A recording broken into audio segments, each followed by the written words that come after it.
Para todo mundo. Espero que estejam bem.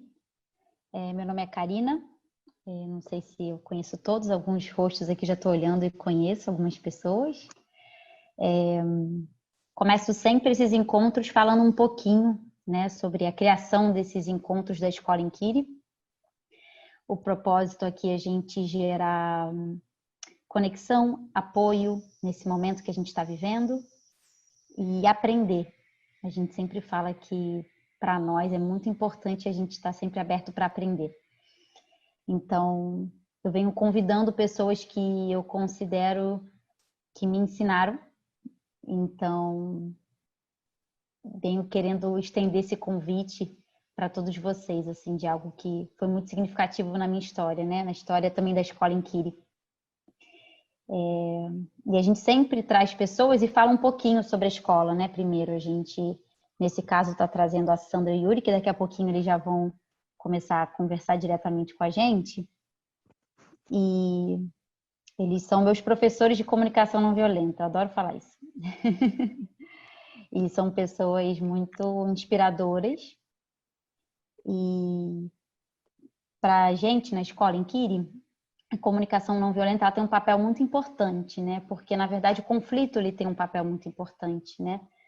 Quando a gente fala de crianças que estão se entendendo, que estão compreendendo as suas próprias emoções, estão entendendo os seus limites do corpo físico, do corpo emocional, da relação com o outro. Então, muito natural que existam os conflitos. E eles muitas vezes trazem um grande aprendizado, né? Então, a gente não olha para o conflito na escola como ai, que peso, que cansaço, que ruim, temos que lidar com isso, fiquem quietos, só prestem atenção na matéria, porque isso é o mais importante, vamos para o conteúdo. Essa é uma visão para a gente que não faz sentido, realmente, de sentir, né? Sentido da palavra, sentido de sentir. Então, a gente busca ao máximo trazer esse conflito como uma oportunidade de aprendizagem, né? Das crianças poderem se expressar. A gente na escola legitima muito os sentimentos que as crianças têm. Então, não existe um sentimento bom e um ruim, né? Então, se a criança está vivendo alguma catarse ou tem alguma coisa muito forte ali, a gente procura ao máximo legitimar isso, acompanhar ela nesse sentimento que ela está ali pulsando, vibrando. E dentro desse estudo do conflito, a gente entende que nós adultos precisamos também entrar em contato com isso. A gente também precisa entrar em contato com os nossos sentimentos, com aquilo que está vibrando na gente. A gente fala muito isso na escola. Não tem como eu ensinar alguma coisa que eu não vivo na prática, né? E então, todos nós da escola, a gente gosta muito da comunicação não violenta e a gente estuda ela, né? Como uma das bases, né, da Escola Inquiri. E ano passado, se não me engano, a Sandra e o Yuri foram lá para Piracanga dar esse curso que foi muito lindo. Tínhamos umas 35 pessoas, 40, não sei, eram muita gente de BH, inclusive, né? A gente ficou impressionado com esses números na Bahia, né? Porque Piracanga fica na Bahia, tinha muita gente de Minas. E, enfim, foi lindíssimo, foi um retiro lindíssimo. E transformou muito nós, equipe educadora, para que a gente possa também, né, aplicar isso na relação com a criança. Então, esse convite hoje aqui para eles é para a gente conversar um pouco da gente, né? Esse bate-papo, para vocês saberem, a gente faz sempre de microfone fechado, tá? A não ser que você queira muito falar alguma coisa, aí você fala, pode botar aqui no chat que eu vou tentar, na medida do possível, olhar o que você está trazendo. E é um bate-papo, né? Então a gente vai estar falando sobre a gente, né? A gente já tem uma relação, a gente até antes de vocês chegarem já estava conversando um pouquinho. Então a gente vai estar batendo um papo aqui. E aí vocês fiquem também à vontade para trazer perguntas, enfim. Tá bom? Tinha gente de São Paulo também, estão escrevendo aqui no chat. Que bom. Tá ali, Valéria. Então tá, pessoal. Então eu vou passar já para o Yuri e a Sandra se apresentarem primeiro, contarem um pouquinho de si. Abrir aqui o microfone. A gente não está conseguindo ver agora as pessoas que estão aqui. Agora estamos vendo. Regina, tem umas pessoas conhecidas. Legal te ver aí. Legal, bem-vindas e bem-vindos a todos. E boa noite. A gente está muito feliz de estar aqui, de receber esse convite. Karina, peraí, deixa eu pelo menos pôr você aqui na tela, para a gente ver. A gente não consegue... Pronto, agora deixa assim? Tá bom? Estamos vendo todo mundo. Então, a gente pode se apresentar um pouquinho, assim. E obrigado pelo convite, Karina. Muito legal estar com você aqui. A Maria está ali também. Então,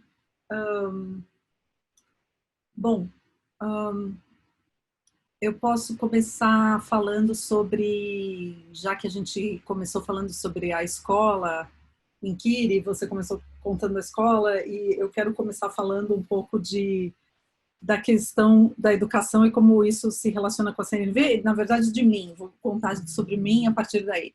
Então, eu quando era criança, eu tive a oportunidade de estudar numa escola durante um ano, que era uma escola alternativa, assim, e minha mãe foi dar aula nessa escola, e ela era muito diferente de uma escola tradicional. Então, as salas de aula nem tinham paredes, a gente tinha as aulas, subia nas árvores, tinha a aula do lado de fora, e lá em Piracanga, na escola em Kiri, eu lembrei muito disso, assim, era muito gostoso. E foi para mim uma coisa, assim, eu estava aquela época era quinta série, quarta, quinta série. Agora é educação, estudo, acho que educação infantil, não é educação infantil, é fundamental, né? Ensino fundamental ainda. Mas foi algo, assim, que me trouxe nossa, uau, a escola dá para ser uma coisa diferente, né? Dá para ser eu posso ser eu mesma, dá para ter vida aqui.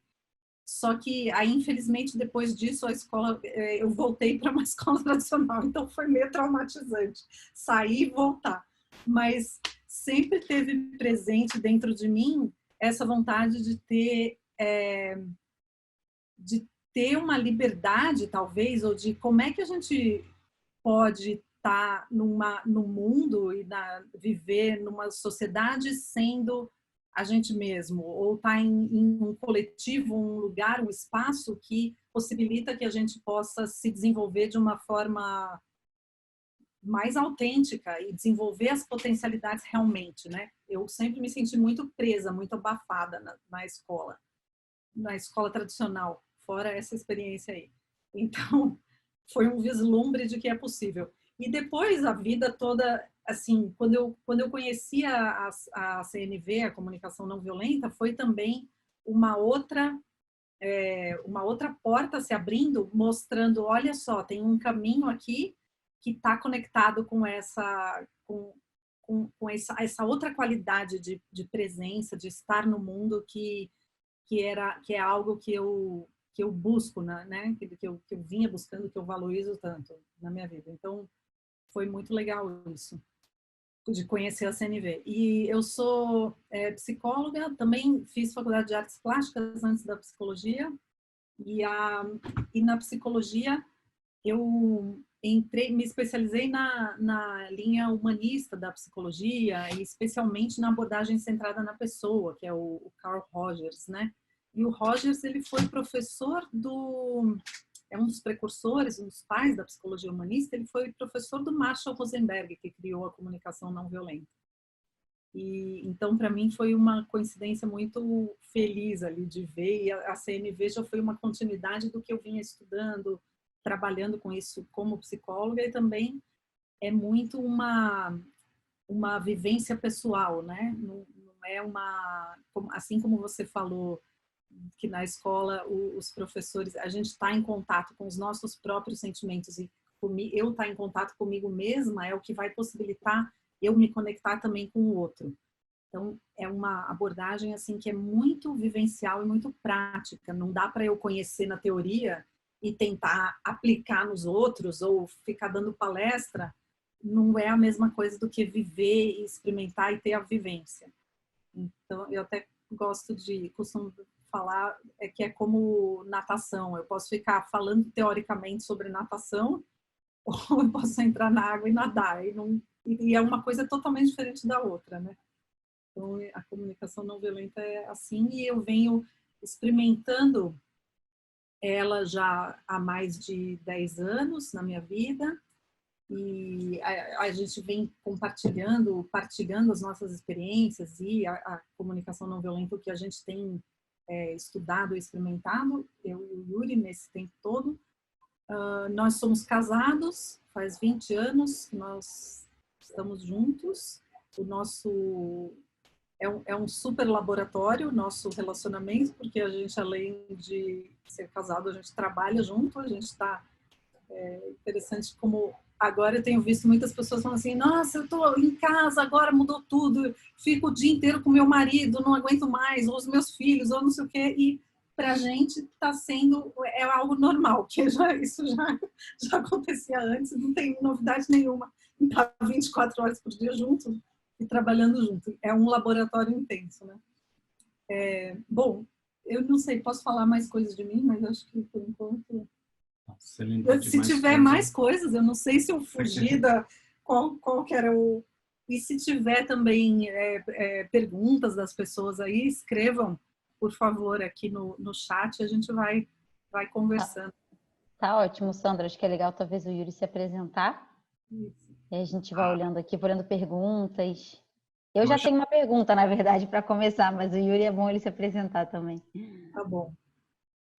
Eu achei legal a Sandra se apresentar um pouco pegando um pouco da experiência escolar, como é que foi, como se conecta, e eu fiquei pensando, nossa, como é que foi para mim? E tem uma coisa engraçada, assim, minha experiência escolar, ela foi um sofrimento, assim, a vida inteira eu me vi resistindo a um sistema, né? E aí eu percebo que hoje a presença de uma coisa que desafia isso, além do nosso trabalho e dos trabalhos que a gente tem feito no campo da educação e com escolas, e entrando em contato com essa esfera, eu percebo também que o trabalho que a minha irmã faz é um modelo lá, ela é professora e dirige uma escola democrática, então já faz muitos anos que eu estou em contato, a gente está em contato, na realidade, inclusive fez trabalhos lá, com esses modelos diferentes que me trazem, por um lado, uma alegria enorme e uma experiência também de tristeza, de quanto tempo perdido que foi. E tem um aspecto até mais importante na minha história, porque grande parte do nosso trabalho, não é grande parte, mas teve uma relação muito forte, o início do nosso trabalho, inclusive com a comunicação não violenta, uns 10 anos atrás, faz 10 anos que nós vimos trabalhando pelo Brasil todo e a gente teve a oportunidade de trabalhar já em 11 outros países, mas um dos trabalhos tem a ver com a minha história. Eu nasci e cresci em Israel e eu vim morar no Brasil com 14, 15 anos de idade. E foi no meu movimento de fazer trabalhos com relação à questão política lá, a questão palestina, e uma desconstrução, um trabalho acadêmico, um trabalho com direitos humanos em campo, que acabou levando a gente a cruzar caminhos com a comunicação não violenta, e a gente acabou vertendo por esse caminho. Mas grande parte desse processo pessoal meu, ele tinha muito a ver com desconstruir muita coisa que foi construída em mim, na minha identidade, na minha forma de ver o mundo, no meu processo de socialização. E a presença da escola nesse processo era muito forte. Inclusive, eu estou para fazer, agora está tendo um festival de empatia, eu vou fazer uma fala nesse festival falando sobre alguns aspectos relacionados a como a CNV se conecta com resistência não violenta, transformação de conflitos em grande escala. E eu estava revendo uns materiais que mostram exatamente o processo de socialização, e as pessoas às vezes não sabem, mas tem elementos como os playgrounds, eles muitas vezes em Israel, nos ambientes onde eu circulava, e até hoje existe isso, além de ter talvez um escorregador ou uma área de areia, tem uma carcaça de um tanque velho que está lá, ou de um avião, de um jato, tanque de guerra, ou de um caça, né, um avião de guerra aí. A gente cresce tocando esses objetos e crescendo com eles nessa intimidade, como se eles fossem brinquedos, e isso vai trazendo uma normalização de coisas no mundo que são extremamente destrutivas, mas é impossível enxergar isso dessa experiência de socialização. Inclusive tem lá um livrinho que se aprende a contar, e aí os números, você tem que ligar fazer um caminhozinho do número para alguma coisa que está um certo número de objetos. E os objetos que estão lá são certo número de armas, certo número de tanques, certo número de aviões de caça, certo número de... Então, tudo essa coisa da presença de armas, de guerra, é muito normalizado. E eu fico pensando, quando eu comecei a descobrir nesse processo todo de desconstrução, como eu fiquei com raiva da minha escola e dos meus professores, que eu me sentia assim, como se tivessem mentido para mim. Então, eu fico pensando que papel importante que tem, né, todo esse processo de educação e de criação desse diálogo desse ser humano que está se desenvolvendo com o mundo e a leitura que ele faz do mundo e de quem ele, ela, ele vão ser nesse mundo, que como é importante. Para falar um pouco, assim, só completar a apresentação, a minha caminhada também tem sido um pouco acadêmica, tem um pouco dessa formação mais formal aí, que é em relações internacionais, em estudos de paz e resolução de conflitos, na área de ciências sociais e inovação social sistêmica, tem muitas coisas, mas que se encaminham, fazem conexão com o trabalho que a gente vem fazendo com comunicação não violenta e outras abordagens também que desdobram os mesmos princípios. Então, a gente tem feito trabalhos com várias esferas da sociedade, também com instituições educacionais, mas também com governo, com empresas, com movimentos sociais, ONGs. Enfim, tem muita coisa para falar, mas eu acho que tá bom para agora. Que bom, querido. Que bom. A primeira pergunta que eu queria fazer para vocês é assim, de acordo com esse momento que a gente está vivendo, eu vejo que tem uma intensidade muito grande no nosso sentir, naquilo que a gente está sentindo, né? De uma forma muito intensa. Eu falo até por mim mesmo, assim, de eu estar experienciando sentimentos que eu não tenho contato com eles no meu dia a dia, né? Então, quando a gente está lá no nosso dia a dia normal, né, antes do Covid, assim, a gente está vivendo, a gente tem nossos hábitos, tínhamos nossos hábitos e tudo, e eu sinto que muitos desses sentimentos ficavam um pouco encobertos, né? A gente tinha formas até de extravasar esses sentimentos, né? Que agora a gente não está tendo possibilidade de ter acesso a esses hábitos até que ajudavam a gente a não sentir, né? Um certo amortecimento. Então, a minha sensação é que esse amortecimento ele está saindo, né? A gente não está tendo como amortecer tanto os sentimentos. Então, a gente começa a entrar em contato com essa intensidade. E vejo que a gente não está preparado muitas vezes para lidar com todos esses sentimentos e com a intensidade que eles vêm. Então, assim, trazendo para vocês, assim, para a gente poder trazer para todo mundo, como é que a gente faz com tanto sentimento, com tanta emoção chegando à tona? Como é que a gente pode, talvez, lidar ou olhar para os sentimentos, né? Como se fosse uma escola do sentir, né? Como é que a escola, estamos falando de escola do sentimento, como é que a gente lida com tudo isso? Acho que seria essa a primeira pergunta. Legal. Esse momento de isolamento, de quarentena, ou de que se as pessoas que estão trabalhando estão também com os sentimentos mais à flor da pele, né? Toda essa tensão no ar, incerteza, ansiedade, angústia, ninguém sabe direito o que é medo, né? Tudo potencializa. E eu estou vendo como coisas que já existiam, a gente tem feito atendimentos voluntários com pessoas e participando de grupos, apoiando grupo de voluntários que atende, que conversa com pessoas que estão precisando de apoio de alguma maneira, né? E muitos dos casos é interessante porque, assim, a gente às vezes fica imaginando, a pessoa vai ligar porque está com medo o Covid, isso, aquilo, não sei o quê. E, na verdade, não necessariamente. Em muitos dos casos, as pessoas estão falando de coisas que já existiam antes e que agora estão exacerbadas, aumentaram. Então, tudo ficou mais potencializado, como você falou. Não necessariamente por causa da situação do coronavírus, mas não diretamente ligado ao coronavírus, né? Então, eu já tinha um problema com a minha mãe. Então agora o problema cresceu mais ainda. As emoções, o que eu sentia, eu tô com mais raiva das pessoas que eu já não gostava muito do que o que eu tinha antes. Tá? Tudo isso está potencializado. E é o momento de... então, como é que a gente faz com tudo isso, né? A gente pode ou pegar esses sentimentos e o que normalmente acontece é reagir a partir deles, e as relações, então tá tudo caótico e difícil de lidar, né? Explosivo, ou procurar fazer essa escola aí dos sentimentos, e a comunicação não violenta é uma ótima escola, eu diria assim, para isso, né? Uma ótima forma de ajudar a gente a desenvolver a inteligência emocional, que é justamente isso, saber como identificar os meus próprios sentimentos, lidar com eles, saber como que eles acontecem em mim e o que eles estão querendo dizer para mim. E também lidar com os sentimentos dos outros, o que a outra pessoa está sentindo, como é que aquilo acontece, o que aquilo significa. E não só reagir a partir do que eu sinto, mas tentar aprofundar um pouco mais e olhar para esses sentimentos, né? Isso que a gente faz muito com a comunicação não violenta. Quer falar mais um pouco?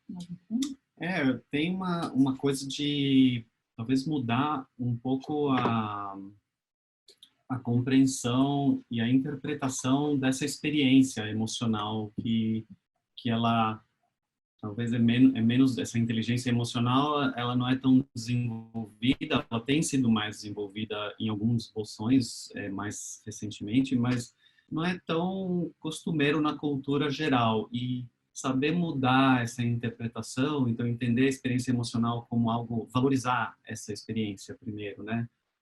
Entender que é um sistema fundamental de feedback interno que está funcionando, é o meu organismo, o meu sistema de sobrevivência, ele está funcionando. Inclusive, eu estou muito curioso, interessado, assim, ultimamente, pesquisando muito situações extremas, né? Porque tem uma coisa é lidar no dia a dia,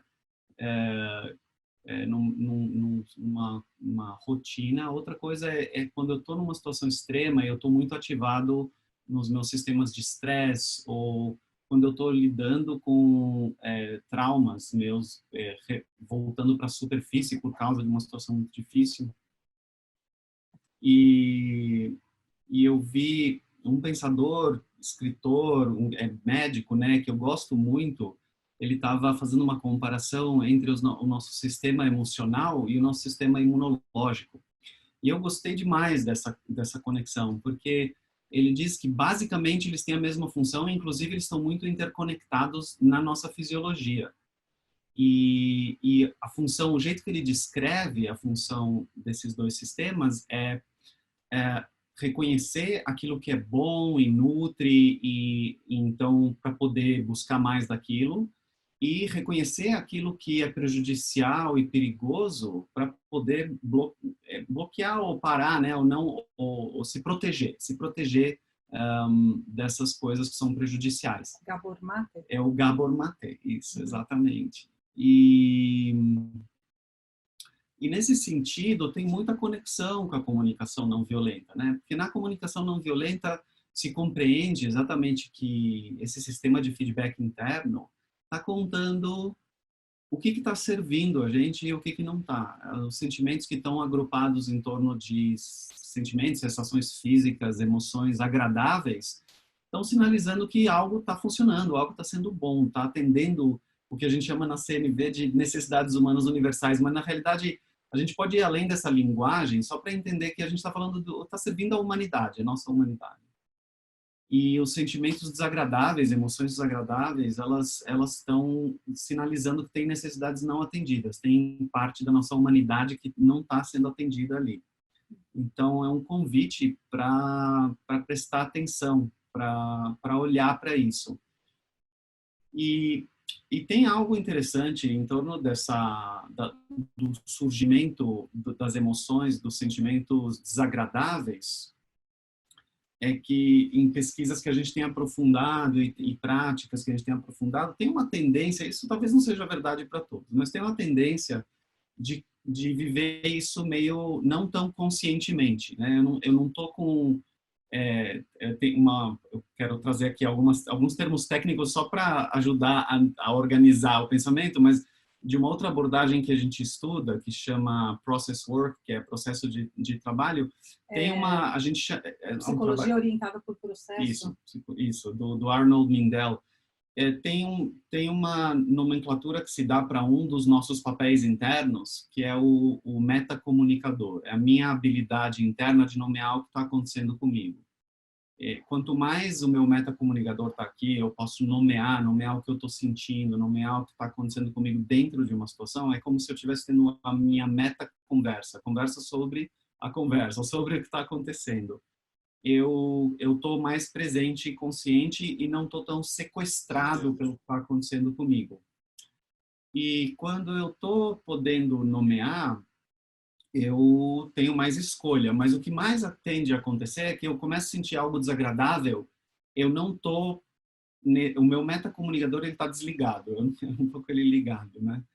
E aí o que acontece? Eu imediatamente já estou tendo, junto com a sensação ruim ou desagradável que está chegando, tensão, ansiedade, medo, alguma coisa assim, já vem a vontade de rejeitar isso. Ela já automaticamente está ali, assim, eu não quero sentir isso, eu não quero... E isso também faz parte de um mecanismo de proteção, de como se, eu não quero essa realidade, eu gostaria que fosse diferente, eu não sei se eu vou dar conta, coisas desse tipo. E fica entrando num looping. Isso começa a aumentar o grau de estresse. Se eu conseguir ligar o meu metacomunicador de alguma forma, só nomear, na realidade, só nomear o que eu estou sentindo já faz essa função. Eu falar, eu tô tenso, eu tô com medo. Eu tô não querendo sentir agora isso, por exemplo. Eu posso nomear tudo o que está acontecendo comigo.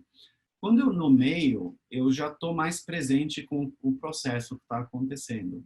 E muitas vezes, tem uma... Só para complementar mais um pouco, eu não quero ficar... Eu sou entusiasta desse campo e eu acho que tem muita coisa para aprender, para transformar, mas às vezes eu me estendo demais.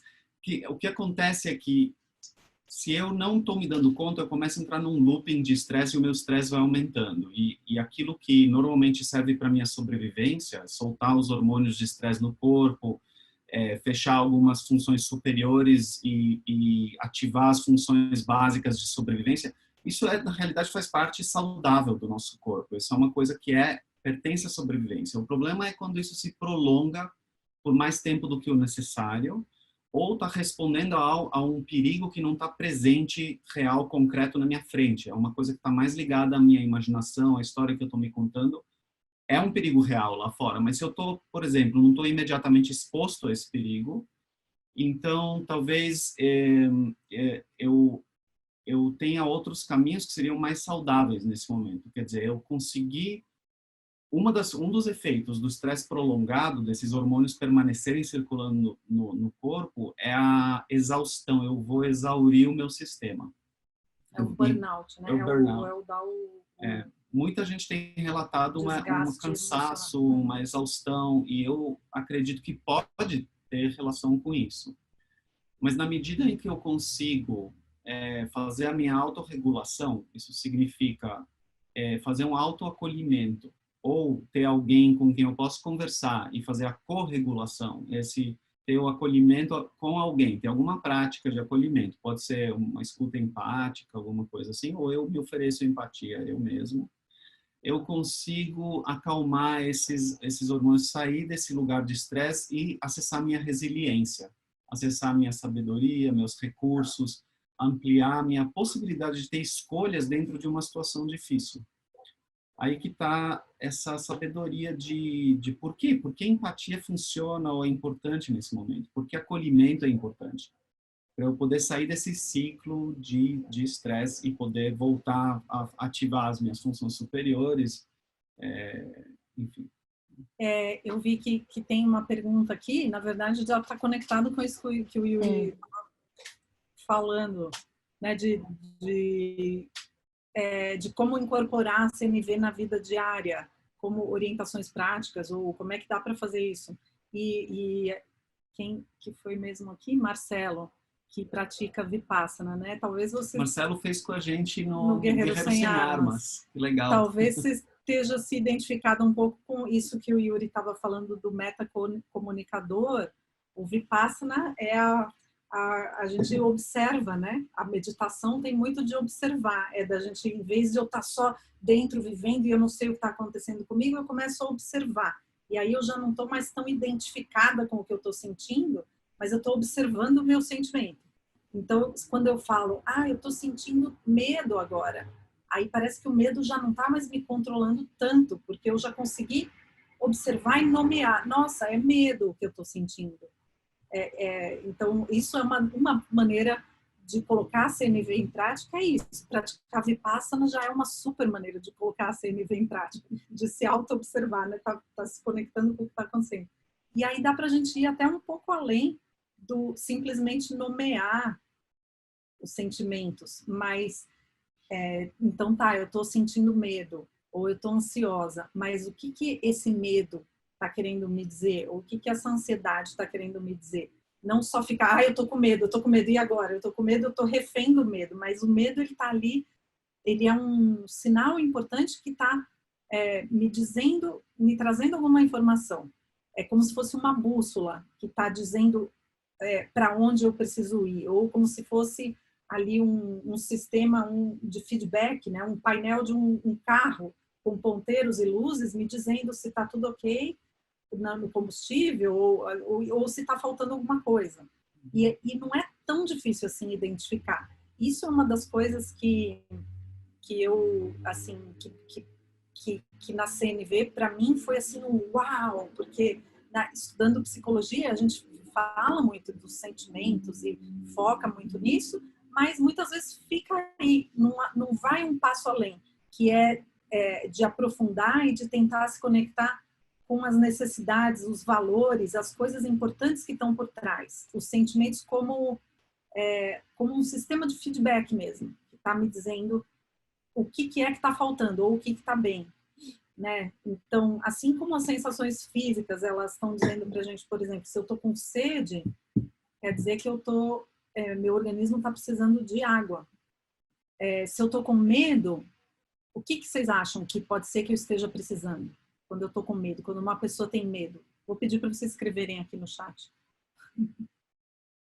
Ou talvez eu vou falando, pode ser que a pessoa precise de segurança, talvez. Se sentir mais segura, se ela está com medo. Ou de proteção, ou confiança, ou apoio, coragem, talvez. Alguém ali falou. Entendimento, companhia. Então, comunidade. Não é tão difícil assim a gente identificar o que esses sentimentos estão dizendo, estão querendo dizer. Mas a gente precisa colocar o nosso foco lá. E essa é uma das tristezas, eu acho, que eu tenho em relação ao sistema de educação que a gente, pelo menos a escola e a educação com a minha família e todo mundo, nossa sociedade em geral é uma sociedade que a inteligência emocional é muito baixa no geral. A gente não aprende como lidar com as emoções, né? A gente tem esse super painel, esse super sistema de feedback de emoções e de sentimentos e sensações físicas e a gente aprende muitas vezes que isso tudo é bobagem. A gente se desconecta do nosso corpo e das nossas sensações, valoriza só o intelecto, só o raciocínio lógico, matemático, a razão e deixa de lado essa outra parte que é essencial, né? Como se a gente... se fôssemos pássaros, talvez a gente voa, um monte de pássaro voando com uma asa só e a outra asa não sabe bater, né? Mas a gente tem ela ali, a gente tem esse potencial. Então acho que é isso. Sobre colocar em prática no dia a dia, né? Uma das coisas é essa auto-observação e tentar identificar o que os meus sentimentos estão me dizendo. E outra coisa de colocar a comunicação não violenta em prática é fazer duplas de empatia ou duplas, ter alguém com quem conversar ou ter uma pessoa com quem você pode falar e a pessoa só te ouvir ou você ouvir a outra pessoa também. Então, exercitar, fazer um diário de autoempatia, por exemplo, autoconexão. Eu queria até te pedir para voltar nesse, porque eu sinto que, nesse anterior, Sandra, que você falou, que parece algo muito complexo nas relações íntimas, né? A gente está também aqui, estamos falando de crianças, escola, estamos falando de famílias, né? Famílias que estão juntas, famílias que estão na mesma casa agora convivendo intensamente, né? Uhum. E parece uma coisa muito simples, mas é muito desafiador você, assim, realmente ouvir o que a criança está falando. Ouvir de verdade. Não é ouvir achando que ela não está entendendo alguma coisa, que na verdade ela precisa de outra, que na verdade ela está com sono ou está com fome. A gente interpreta muito, né? Porque a gente tem uma dificuldade real de respeitar a criança como um ser que já tem todas as suas potencialidades ali dentro, né? Então, isso que você falou, que parece uma coisa super simples, mas como é difícil escutar o nosso companheiro também, né? Ele só falar, eu só vou ouvir, eu só vou escutar, eu não vou dar conselho, eu não vou dizer como é que ele tem que fazer, o que que ele tem que, como é que ele tem que se portar, que ele tem que...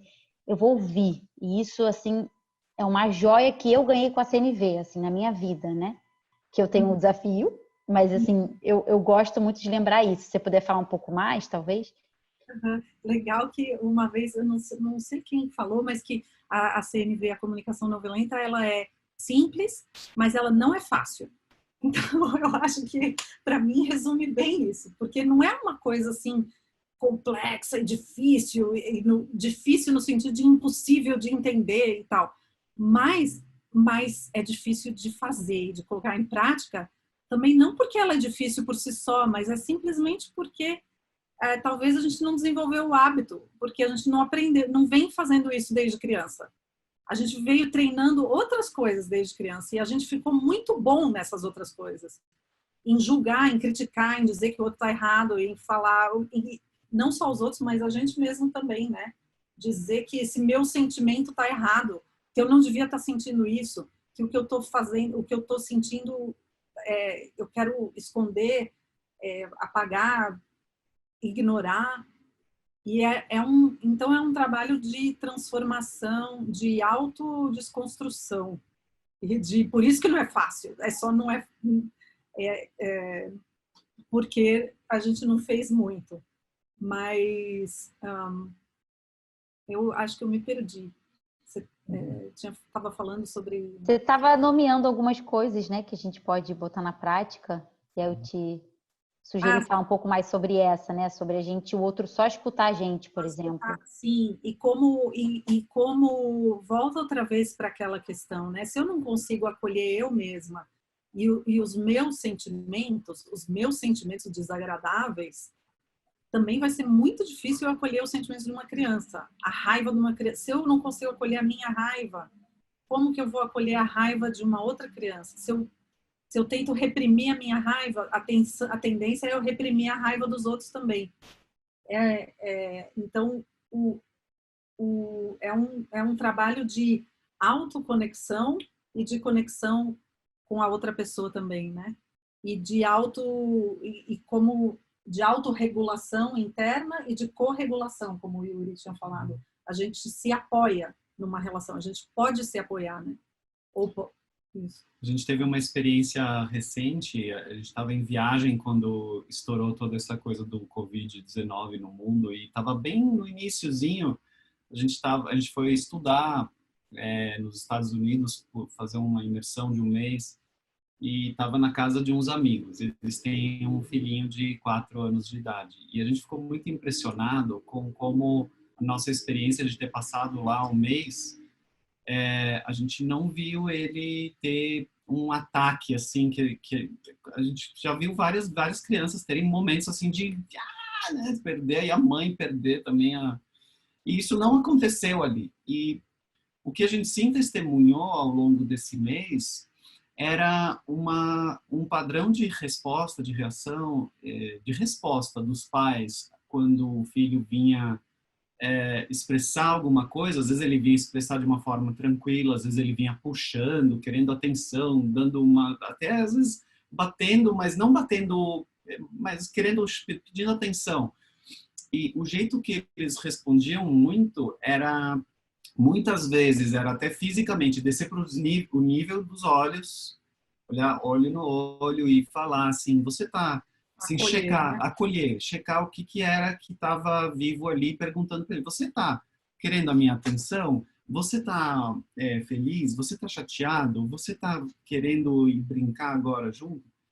E era um padrão isso, estava muito presente, era a maneira que eles tinham escolhido seguir e criar, parecia que virou parte da cultura.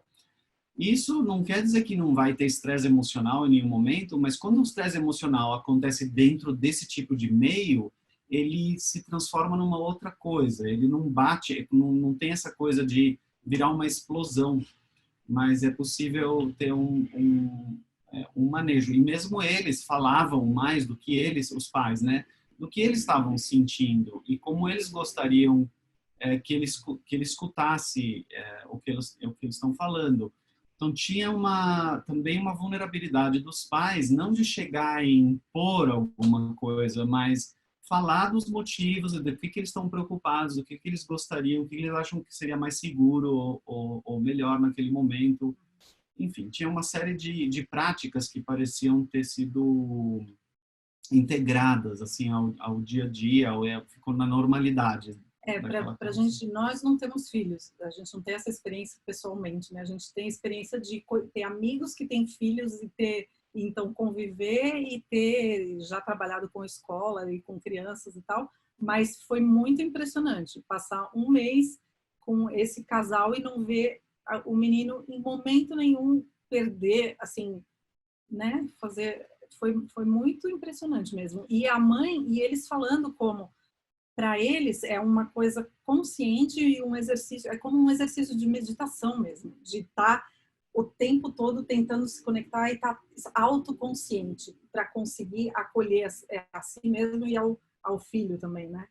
E como qualquer outra coisa, a prática é a prática. É o quanto mais eu pratico, mais vai ficando fácil. Quanto mais eu pratico na relação, né, nas minhas relações no dia a dia, mais vai ficando automático.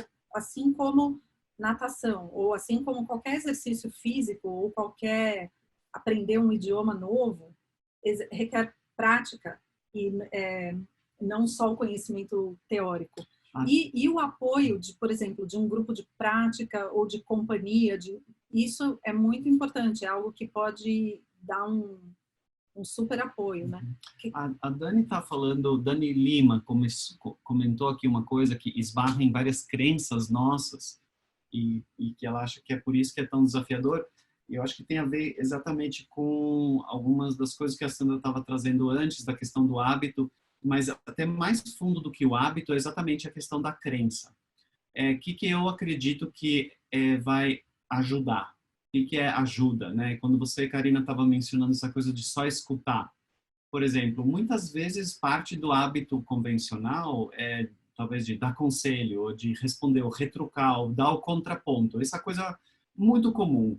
Mas também ela vem de uma crença que está por baixo, que acredita que é isso que vai ajudar naquele momento a pessoa. Senão, dificilmente a pessoa estaria fazendo essas coisas. Então, tem uma crença que guia uma série de hábitos e aquilo se torna muito, até as conexões neuronais, elas ficam muito treinadas a reproduzir aquilo. Mas, realmente, aqui tem um desafio sobre o que significa ajudar. Então, tem um deslocamento dessa crença quando se olha para como empatia funciona, como escuta funciona, que efeitos que ela traz, essa coisa da regulação, da corregulação na interação ou da autorregulação, o acolhimento, né? Quer dizer, só ouvir, e aí tem várias maneiras de só ouvir. A gente tem várias profundidades de fazer isso. Eu posso só dizer para a pessoa, olha, eu ouvi você dizer tal coisa, foi isso. Ou eu posso também nomear o que eu estou ouvindo que a pessoa está sentindo e checar com ela se é isso mesmo. E eu posso ir indo mais fundo, eu posso, na CNV, a gente pergunta também sobre as necessidades. Se a gente está entendendo, você gostaria de mais apoio, mais compreensão, é isso?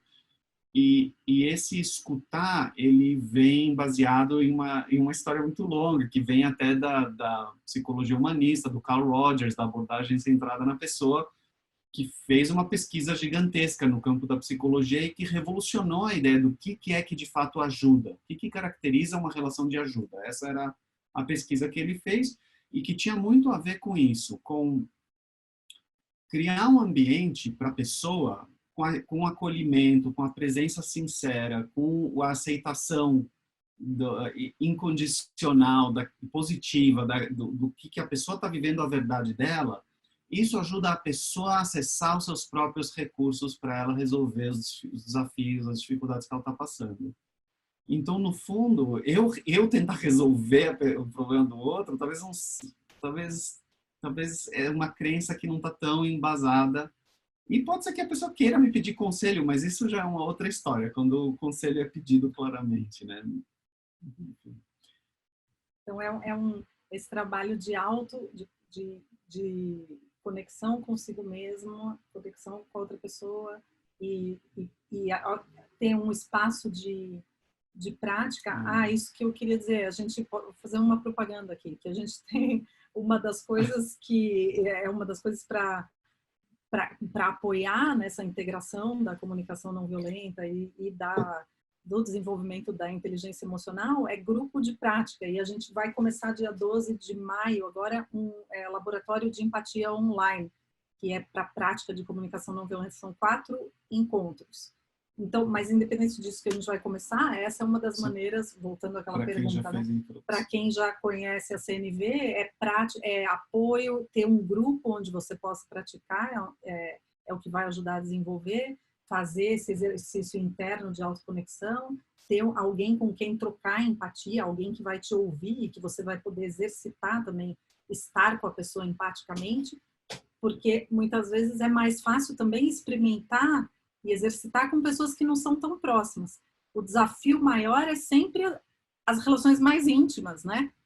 É sempre mais desafiador, porque a gente já está em relacionamentos em que tem um padrão de como se relacionar, de como se comunicar, e transformar isso é mais difícil, né? Do que alguma coisa, né? Experimentar num lugar que não tem já toda a carga emocional, todas as expectativas e as projeções em cima da outra pessoa e tal. Eu queria comentar sobre mais duas escritas aqui no chat. Dá Sim, tempo? pode Tá? comentar. A gente ainda tem 7 minutos. 7 minutos. Então, teve uma fala da Flor de Lis, que estava falando sim. da importância de ouvir o corpo.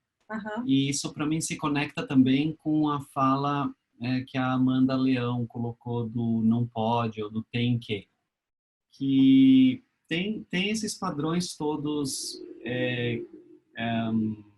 sociais do tem que, não pode, e tem padrões, e tem esses padrões que a gente pode reconhecer então como as convenções, mas tem os padrões que a gente até carrega que ficaram fixas desde a infância. E a questão esse estudo, eu gosto muito desse estudo de condições adversas na infância, não sei como chama no português, no inglês, Adverse Childhood Experiences, né? Que é isso, experiências adversas na infância, que na relação com os cuidadores primários da criança, muitas vezes são os pais, mas às vezes são outras pessoas que estão nessa posição, ela teve que fazer escolhas de suprimir a sua autenticidade, a sua intuição, em função de cuidar, de manter o contato com esses cuidadores intacto. Aceitação. De uma coisa natural de entender que a sobrevivência depende dessa conexão. Então, o amor, a proteção, a nutrição, tudo isso depende dessa conexão continuar. E, às vezes, os próprios cuidadores, eles já vêm com suas próprias histórias, seus próprios traumas e desafios. Então, tem uma coisa intuitiva na criança que faz ela tentar não desafiar, não pôr muito peso sobre essa relação para poder manter esse vínculo. E isso significa uma supressão, muitas vezes, dessa expressão autêntica, dessa intuição. E aí, quando vai lidar com esse tem que, né, na sociedade e tudo mais, tem muitas vezes muito pouco treino, muito pouca prática de trazer essa autenticidade. Tem uma coisa que na CNV se trabalha muito, é esse equilíbrio entre empatia e autenticidade. A empatia tem muito a ver com acolhimento, com escutar, com acolher a si mesmo, mas esse acolher a si mesmo também está ligado com o expressar a si mesmo. E isso significa também entender E aí se conecta muito com o corpo, com essa segunda pergunta, porque às vezes se eu racionalmente não estou conseguindo fazer essas coisas, o meu corpo ele está falando comigo. Se eu conseguir sentar, respirar, tentar sentir o que é que está vindo, ou tentar perceber se eu tô escolhendo fazer certa coisa e meu corpo está me dizendo não, tem algum sinal, alguma coisa, procurar desenvolver a habilidade de ouvir isso mais e construir, trazer isso mais à tona. Tem uma relação assim enorme de pesquisas que mostram como o adoecimento está diretamente conectado com essa falta do autocuidado, essa falta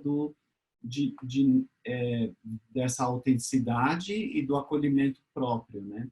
E isso muitas vezes vem porque tem histórias na cabeça de que, muitas vezes baseadas nesse trauma de início de vida, de que se eu cuidar de mim, vai romper o relacionamento, eu não vou ser mais aceito, eu não posso cuidar de mim porque não tem espaço para isso, ou eu ou o outro. E isso é um peso gigantesco. Volta sempre para aquela história das máscaras de oxigênio no avião, né? Que é transcultural isso. Todos eles mandam o cuidador colocar a máscara primeiro em si. Qualquer pessoa. Qualquer Põe em primeiro si. em você, depois na Depois outra na pessoa. criança, naquela que está sendo No acompanhada, adulto. porque eles sabem que a intuição ou o reflexo, a reação, é ir colocar primeiro na criança e a pessoa ela fica inutilizada nessa fração de segundo, que ela vai tentar cuidar do outro primeiro. Então tem muito essa coisa da capacidade de eu poder cuidar de outros à minha volta, de primeiro eu me cuidar, eu de estar bem, né? E isso vem com um julgamento pesado de egoísmo, muitas vezes é desafiador.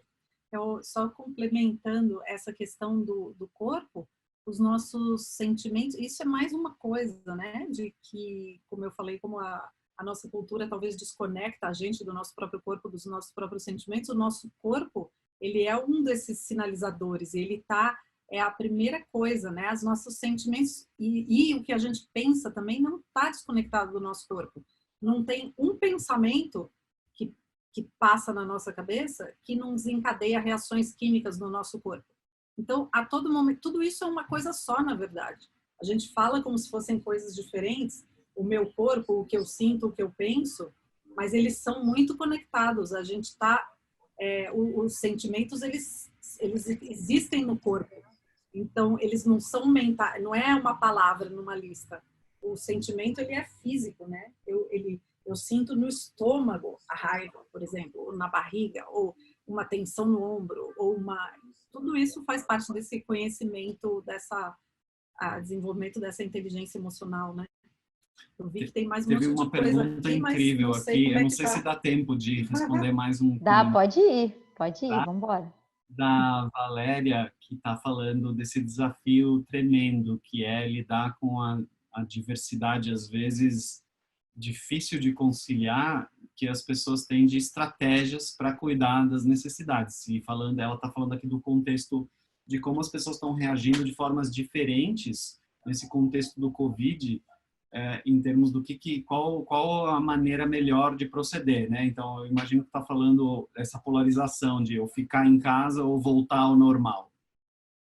E como é possível acolher, né? Como é que faz para acolher? E eu quero falar que a coisa talvez, às vezes, cria uma confusão, né? Essa ideia do acolher o outro quando está tão diferente de mim, vira uma opressão se eu não consigo, se eu fico nessa base só do acolher e eu não estou dando o suficiente voz para aquilo que é importante para mim.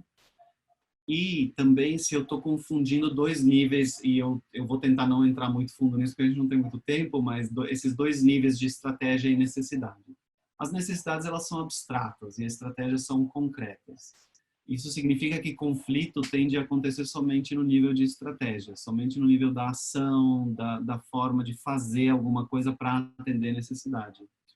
E a questão é que quando o diálogo é possível então conversar sobre, olha, a estratégia que você está escolhendo, eu estou entendendo que você está querendo atender essas necessidades, elas são as mesmas que as minhas, eu compreendo, e ela está ferindo certas necessidades minhas, então essa estratégia não funciona para mim. podemos conversar sobre outra estratégia? E isso é um diálogo, é uma forma de cocriação. Mas nem sempre essa condição está acontecendo. E aí entra toda a questão, a relação que tem a comunicação não violenta com as tradições de resistência não violenta, desobediência civil, não cooperação, que é quando não há condições de diálogo, de cocriação, e é preciso fazer uma coisa que o Marshall Rosenberg chamou de uso protetivo da força, mas o que ele quis dizer na realidade são ações protetivas, medidas protetivas para interromper uma situação que vai causar dano, que tem ou que está quase causando dano. E aí entra uma série de outras estratégias que tem muito mais a ver com frear, brecar o que está acontecendo para poder criar condições para o diálogo. Aqui a gente não tem tempo para desenvolver isso muito, mas eu gostaria só de tocar essa questão de se eu estou me dizendo, não, eu tenho que acolher o outro, mas eu estou sofrendo aqui, o que está acontecendo é que eu só estou acolhendo o outro, eu não estou acolhendo a mim também. Então, eu consigo entender que a pessoa que está querendo voltar à normalidade, ela está morrendo de medo, talvez, porque ela quer estabilidade, ela quer ver, sei lá, quer segurança e ela acha que isso é só uma gripezinha, talvez. E eu, ao mesmo tempo, isso não atende o meu entendimento de cuidado com a vida. Então, eu vou procurar expressar trazer, influenciar talvez o campo. Talvez eu não consiga influenciar diretamente essa pessoa e ter um diálogo, mas eu posso talvez influenciar o campo. Eu vou colocar a minha opinião, eu vou expressar. Enfim, são formas indiretas e diferentes dessa que às vezes se imagina como se daria. Alguém falou aqui que ficou com vontade de saber mais sobre CNV e de repente vai participar de um curso nosso. A gente está trazendo para o online os cursos que a gente costuma fazer presencialmente. Já fizemos 2 turmas. Então, quem tiver interesse, a gente vai logo... a gente vai logo começar uma outra turma aí. Então, quem tiver interesse, depois entre em contato com a gente. Isso, vai ser um prazer. Muito bom, recomendo muito. Então tá bom, queridos. Tem mais alguma? Acho que o pessoal aqui agradecendo, né? Passou bem rápido. Dá para ver que passou muito rápido, gente. Já são 9h03 aqui.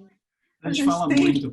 Cobriu tudo que você queria, Karina? Tem alguma coisa que ficou para você que queria que a gente tocasse? Eu tô colocando... Passou muito rápido todo mundo aqui. O nosso site... Isso. No Instagram, a gente está também... Deixa eu colocar aqui. Legal. Energia comunicativa no Instagram, no YouTube também. Isso aí. Muito e bom. aí a gente está fazendo algumas coisas online, assim, como essa conversa aqui agora, outras lives, outras coisas, encontros e... Que bom, gente, que bom, maravilhoso, então. Bom estar aqui com você e com vocês todos. Deixa eu ver todo mundo agora de novo. E nessa loucura, eu queria mencionar uma coisa que a gente contou para que a gente está mobilizando alunos nossos que ex-alunos e alunos atuais que têm bastante experiência com escuta empática, numa iniciativa voluntária para oferecer apoio empático a profissionais da saúde que estão na linha de frente e que vão lidar com esse boom tremendo que vai tá começando a acontecer, né? Ainda eu nem imagino como é que vai ser aqui no Brasil, mas eles vão ver o pior de tudo isso. Então a gente está querendo ver como é possível mobilizar isso para eles poderem ter um lugar para se regular, acessar sua própria resiliência, se reconectar e poder se centrar e voltar e usar os seus recursos para o trabalho importantíssimo que eles estão fazendo. E também eu esqueci de pôr aqui, a gente escreve uma coluna também na revista Bons Fluidos, que dá para comprar nas bancas, e também eu escrevo um blog na UOL, que está aqui, Sandra Caselato, blogosfera.uol. Então, sempre sobre assuntos sobre comunicação não violenta e temas relacionados com inteligência emocional, com várias, sei lá, com assuntos diversos. Isso aí. Muito bom, queridos. Muito obrigada, tá? Pela presença, foi muito especial. Obrigada a todo mundo Gratidão. pela participação. E depois vai ficar gravado isso daqui? Vai estar lá A gente no... vai botar no YouTube da escola e eu te passo, vocês põem no de vocês também. Tá bom? bom? Obrigada a todos. Beijo grande. Beijo, Beijos. pessoal. Fiquem seguros. Até mais. Até. Beijo. Maria também. Tchau.